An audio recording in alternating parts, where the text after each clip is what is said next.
you ready? It's the Roundtable with me, Robert Bannon.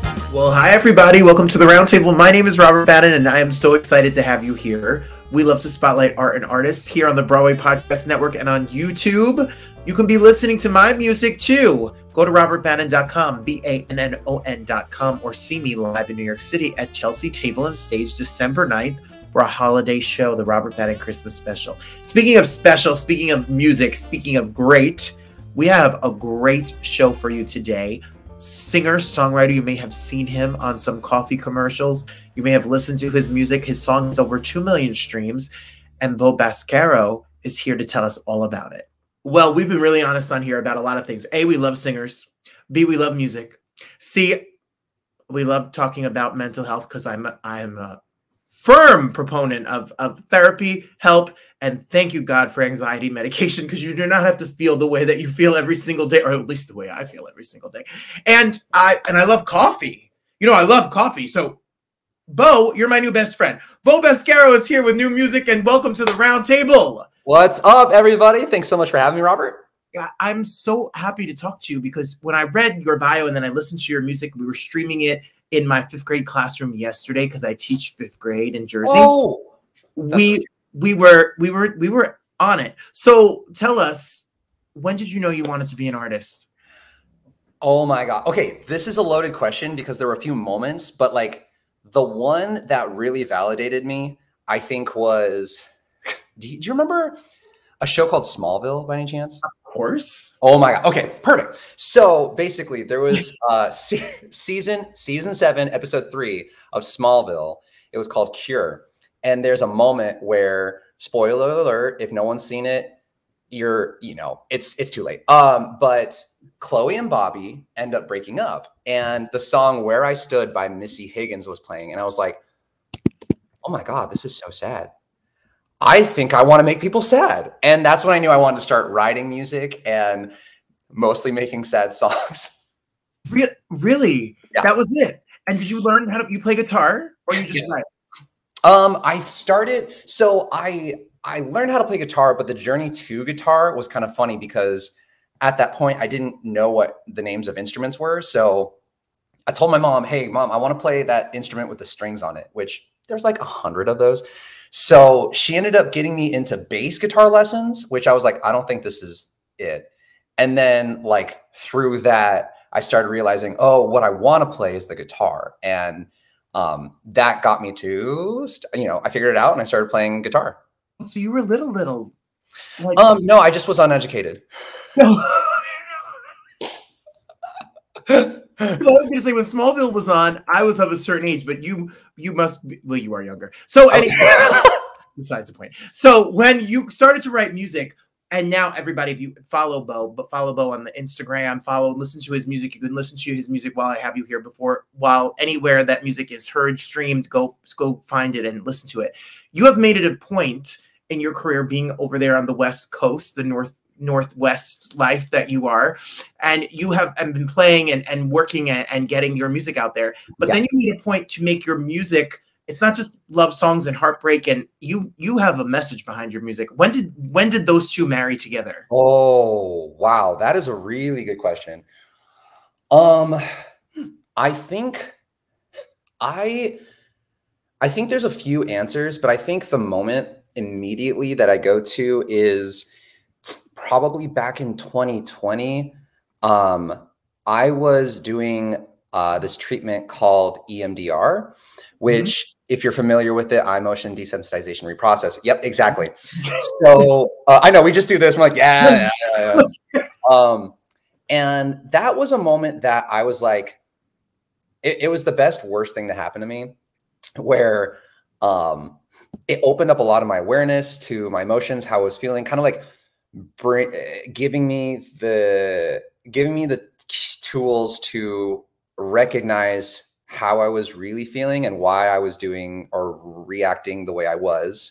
And so at that moment, I was writing a song, and there's a song I wrote called Love You Now, where it talks about two people that are trying to make it work, but it was kind of the wrong place at the wrong time. And kind of like The One Who Got Away. And that one, that was during that time I was writing that. That was when I realized, you know, that's when I started implementing my mental health into my music. There's a line that says, maybe, wait, I should know the lyrics to my own songs. Maybe it was like something like, maybe we were just too young, or maybe sabotage runs in my blood. And I think it was like coming to the realization that I have a habit of self-sabotage with things that are good. And, it was honestly my fear of love, because sabotage runs in my blood. That's what it was. And I think that was, kind of like a coming to being honest with myself and realizing, you know, taking responsibility for my emotions and acknowledging my emotions and what's really happening inside of me. That is super deep and wonderful. Because I think that there's still such a stigma about mental health. I think people struggle. We know that people struggle with it way more than they like to talk about it. And in communities and in areas and people's families, people don't always get the help. I see it in my classroom that they need, because people feel like, so you putting it out there. And then when you put it out there, amazing things happen. People wanted to know your story. The world got to hear your story. Yeah. Would you like to tell people what I'm maybe talking about? Are we talking about Maxwell House? Yes. Yes, exactly. That was a crazy experience. I will say this is the number one best inconvenience of my life. So basically, I had a tumor in my hip that helped create a labrum tear. And that kept me from walking for a really long time. And at that time I was a server at a restaurant, and so I needed to walk, but I couldn't walk, so I couldn't pay rent, and my roommates didn't get it. So they're like, you got to go. So I ended up having to move in with my mom, who had just recently gotten married, and she had a 1-bedroom house. And so she's like, well, I got this walk-in closet in my living room. Does that work? And so I was like, absolutely. We threw my bed in there. I have a full-size bed, so it fits perfectly in that closet. I had a tiny little desk and a dresser, and everything fit perfectly. I strung some lights in there to get like the vibe right, you know, and trying to make the best of it. But during that time, I started like trying to take care of myself, getting more healthy, getting in shape. And I was signed to this agency that needed someone who could play guitar for this commercial. And so I did this commercial. This is like the long-winded version, so I'm so sorry. No, please. This is I did this commercial. My call time was like 4 in the morning, but we didn't start shooting till 11 a.m. So I had just recently started walking. So I'm like hobbling around, getting to know each other. You're getting to know everybody. And the production team got wind of the fact that I was living in a closet and I had just learned how to walk again. So later on, I think a month later, I got a call from that production team saying, hey, we were hired by Maxwell House to do this campaign called Max Boost, and kind of like supporting people who have these ambitions that are consistently faced with obstacles or roadblocks. And they had someone originally, but they were like, but your life is way more miserable, so we want to put you on TV. So I was like, yeah. So that was really cool. They basically filmed me around Portland, and then they flew me down to Universal City, where I recorded at one of the most legendary recording studios with Harvey Mason Jr., who is the president of the Recording Academy. And so long story short, that went on to that, like branding, that campaign was on the internet and on TV. And from that, I got this message from like a really unconventional name, and the name was Drakmadiar, which I'm like, okay, who the heck is this? But they said, hey, are you the son of Baskoro? Which Baskoro is my last name, which is also my dad's first name.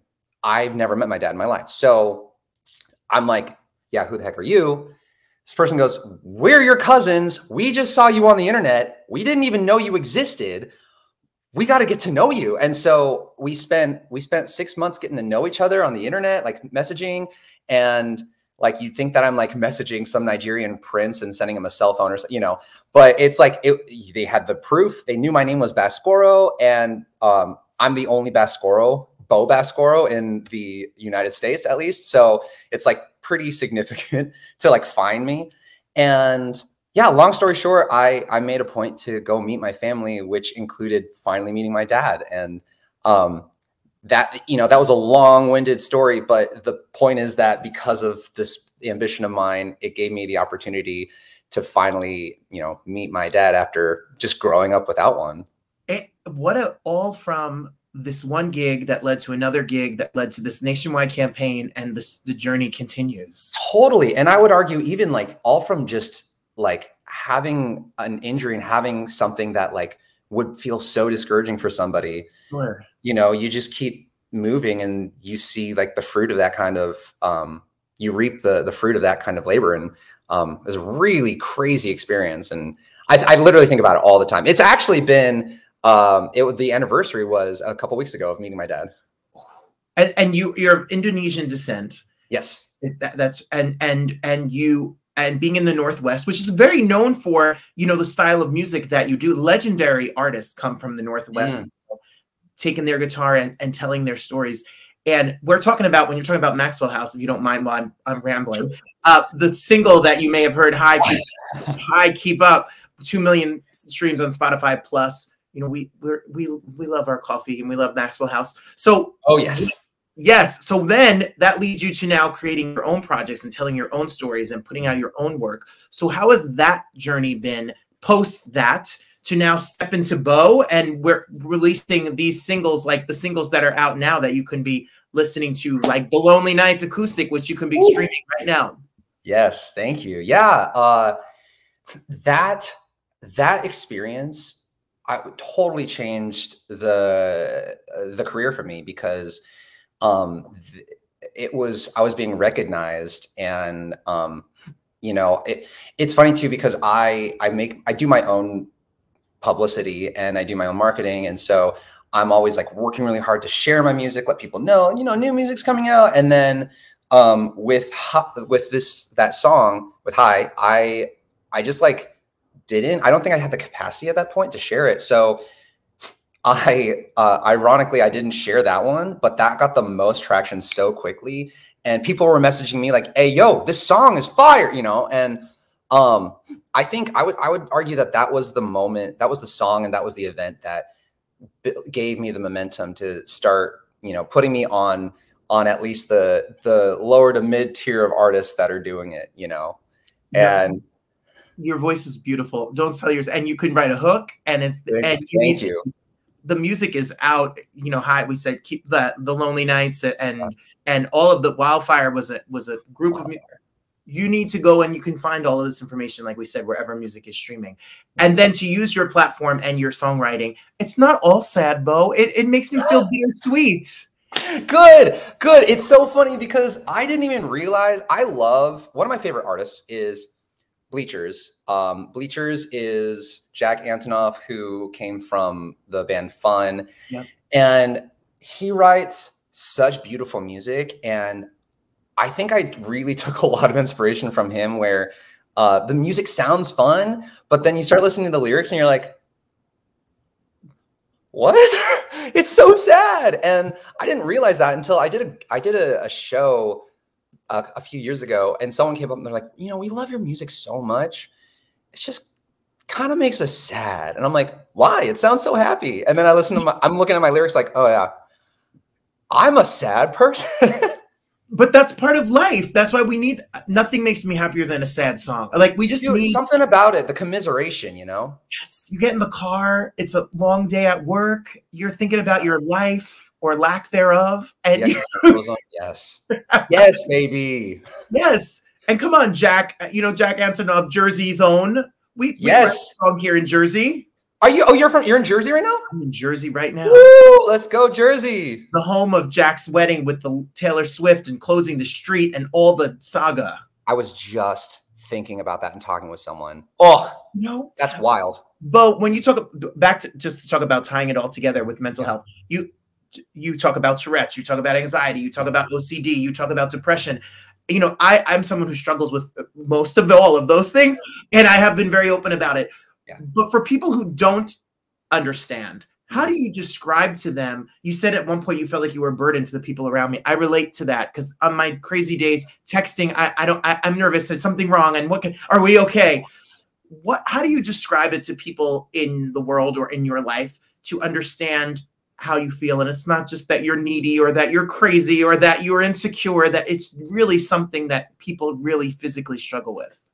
Yeah. So just to clarify, how do you explain to people what it's like basically with the things I have? Yes. How do you explain to them? Man, that's a really good question. I think it feels like everything is, I guess like that's such a, Robert, that's a great question. I think one thing is that like, it feels very ostracizing because you see the world completely differently than everyone else. And your perspective is a bit distorted. And that's because there is some big truck backing up right now. I'm sorry if you can hear that. No but worries. I love it. Real life here. It'd be like that. It's kind of like that, but in my head where like it feels like your thoughts are out of your control, and which oftentimes is because of a malfunction in certain parts of your lobes. And I think ultimately it feels a little bit ostracizing because whereas some people see things very like tunnel vision minded, where they are focused on one thing, they can focus on it and they can lock it in. For me, it's like, not only am I aware of the conversation we're having, but I'm also having two different conversations in my head. And then, you know, the traffic outside, and then I'm thinking about all these different things. So it kind of feels like there's like 1,000 people talking to me at the same time, trying to like shake my hand or like touch me and get my attention. And that your body reacts to it, even though your mind, you might not realize it because you're desensitized to it. Your body reacts to it, which then when your body's reacting, it starts to go on autopilot. For me, my body gets really tense, which then causes my tics to start to react. And if it's negative or positive, that's what sparks the tics, because it's like a hyperactive sensation. And and so, I mean, ultimately it just kind of feels like, I would say the sensation feels like you're at a public, like a very busy public place all the time, but just like in your head. Yeah. Kind of like you're at a Taylor Swift concert in your head at all times. I think that was really eloquent. I think that was... I was fighting for my life. No, because as you were talking, I was thinking about my car needs to be fixed, and I hope this interview is okay. And I don't know where I haven't heard from. And then I'm going to... And that's what we deal with daily. Yes. And it's not that we're not paying. I'm totally paying attention to you. You're here, but you're also over here too. And it is as exhausting as it sounds. And people, it doesn't just go away. Like people who say like, just think of something nice. You can't do that. I'm sure there's something nice in there. Yes. But there's just so much, kind of like for us, we're on our screens right now. We're looking at each other. It's like, there's so many people standing behind my computer, and I'm trying to focus on this while everyone behind the computer is waving at me and trying to get my attention. So I'm like, Robert, I'm with you, baby. I'm with you, Bo. I totally get it. What has, for people listening, if you feel like obviously you need to see a doctor or get medical help, don't listen to us two messes. But for me, work with a doctor and a therapist has really helped me out a lot. Is there any advice you give to people who may be struggling with the same kind of thing? Yeah, I'm really passionate about like obviously like you, I'm really passionate about this mental health thing. And I think the base of what you could do is speak to a therapist, find a therapist. The problem is that the therapists are so hard to find, and when you find one, I've had a lot of friends that are like, "It didn't work for me. It didn't work for me," but they tried one time. And for me, I was like, at that point in my life, I was really desperate and really confused, and so I was like, okay, this feels weird, but it feels weird and it doesn't work because you're talking to a stranger, and a lot of people think that like the first session is supposed to fix you, but it's just like any relationship where you have your walls built. You're taking time to bring those down to finally get to a point where it can start working. And so I think the first thing I would suggest is don't give up and find a therapist. But you know, some people don't have insurance. Some people don't have the means to have that therapist. There are Reddit groups or threads, and there are self-help books. If you can't just afford therapy, I know that some great ones for that too. And I think yeah, the biggest thing I hear from people is I have the depresso, or like they try to diminish how significant these things are. Right. And to be like, it's fine because I'm just depressed, but I'll do these things and be irresponsible with it. And I'm really not an advocate of that. I don't think that you should be like, I don't think that you have a platform I don't think you should have a platform to say something like that. I think you should be getting help, because I don't want to be someone who glorifies or like encourages being depressed. I think it's okay, but I'm not going around being like, it's okay to be like, you know, I'm depressed and whatever. It's like, I'm depressed, but that's not who I am. And that's not the part of the identity that I want to cultivate for myself, because that leads to a lot of kind of irresponsible things. So I think taking responsibility for your emotions and your mental health is the most important thing you can do. So I would say, you know, find a therapist, like I said, don't give up. And it's like working out. Like, you don't see results immediately.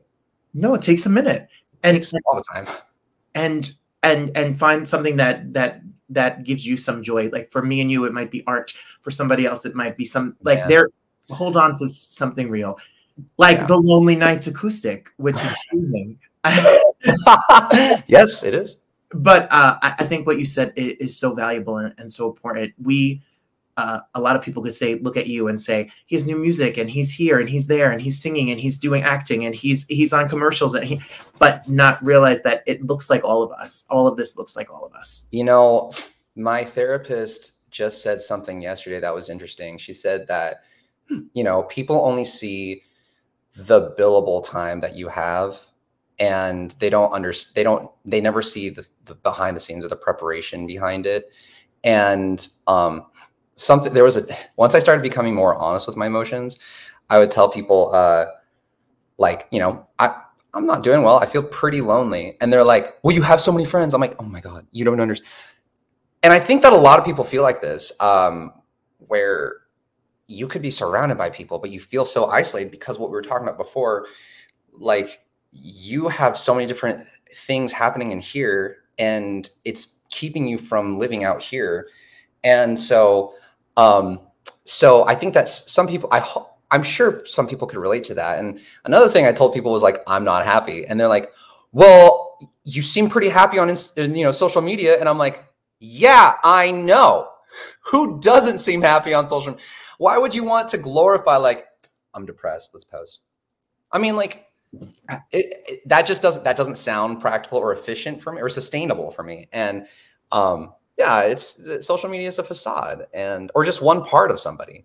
Right. 100%. I had this conversation with students, my godchildren, cousins.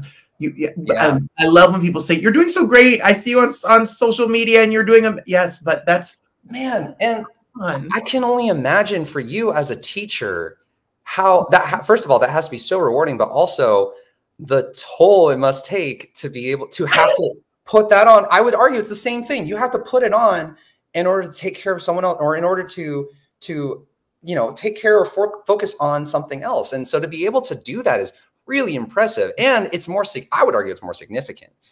You're being a huge influence for a younger generation, which is huge. You're in the formative years for them. Well, but thank you. That's like a really exciting. I'm going to take that and appreciate that, but your reach as well.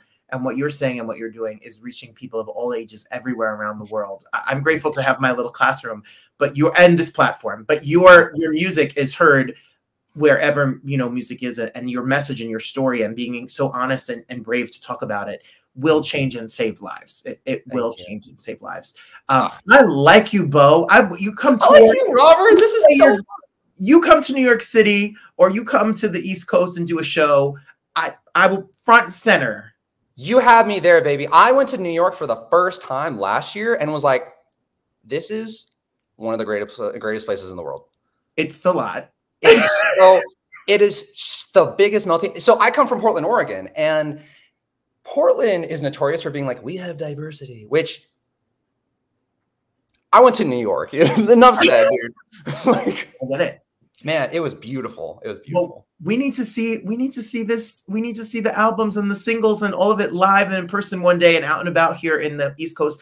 And everyone, you know, you can go to Instagram. It's just as his name. It's at Bo Baskoro on Instagram and the website, and stream the music and listen to the music and reach out and say hey, because you're an inspiration to so many people. And we're so happy that you joined us today. Me too. Thank you so much for having me, Robert. This is so lovely. If you need happy, sad music, or sad, happy music, or just music to make you clean your house, or to ride a bike, or take a picnic, or go to the mall, right there, Bo Baskoro. Thank you so much, man. Thank you. I appreciate you. Thank you so much for being here. Likewise. Thank you. Well, how about that? If you need help, make sure you go online, find resources, tell somebody that you trust, know, and love, and ask them to help, get you some help, because you don't have to suffer alone. I hope you enjoyed the show. I hope you follow me at Robert M. Bannon on Instagram, or you go to robertbannon.com. Visit my friends on the Broadway Podcast Network and make sure you check out all their podcasts. There's so many fun, exciting things going on out here. And I hope to see you again next time. I appreciate you. I'm so grateful for you. And the best is always yet to come. Bye, everybody.